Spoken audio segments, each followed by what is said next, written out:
তাকে 14 বছর জীবনের কাহিনী। ছোটবেলা থেকেই রাম সন্তান ছিল না, অত্যন্ত Radhe Radhe. Welcome to my new vlog video. আজকে ভিডিওটা কোনো রকম ভ্লগ ভিডিও হবে না। আজ আমরা আলোচনা করব পবিত্র রামনবমীর ব্যাপারে। এটি আমাদের হিন্দু ধর্মের একটি অত্যন্ত গুরুত্বপূর্ণ উৎসব, কারণ এই শুভ তিথিটি জন্মগ্রহণ করেছিলেন রাম। তিনি শুধু একজন রাজা ছিলেন না, তিনি ছিলেন সত্য, ধর্ম এবং ন্যায়ের প্রতীক। চলুন শুরু করি ভগবান রামের জন্মের কথা দিয়ে। প্রাচীনকালে অযোধ্যা নগরের রাজা ছিলেন মহারাজ দশরথ। তিনি ছিলেন অত্যন্ত শক্তিশালী, কিন্তু তার জীবনে একটি বড় দুঃখ ছিল, তার কোনো সন্তান ছিল না।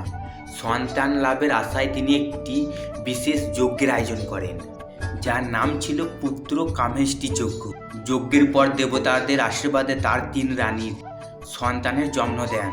কৌশলা গর্ভের জন্ম নেন ভগবান রাম। ছোটবেলা থেকেই রাম ছিলেন অত্যন্ত শান্ত, জ্ঞানী ও সাহসী। তিনি সবসময় সত্যের পথে চলে এবং সকলকে সম্মান করতেন। এবার আসি রামায়ণের কাহিনী। রামের জীবনে আসে এক কঠিন সময়, যখন তাকে 14 বছরের জন্য বনবাসে যেতে হয়। তার সঙ্গে বনবাসে যান তার স্ত্রী সীতা এবং তার ভাই লক্ষ্মণ। বনে থাকার সময় লঙ্কার রাজা রাবণ সীতাকে অপহরণ করে। এরপর শুরু হয় এক মহাযুদ্ধ, আলোর বিরুদ্ধে মন্দির যুদ্ধ। এই যুদ্ধে হনুমান একটি অত্যন্ত গুরুত্বপূর্ণ ভূমিকা পালন। সাহস ও শক্তি আজও আমাদের অনুপ্রাণিত করে।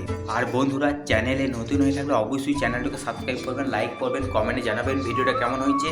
আর রামনবমীর সকলকে জানাই শুভেচ্ছা। আর পার্ট 2 খুব তাড়াতাড়ি আসতে চলেছে এই ভিডিওর।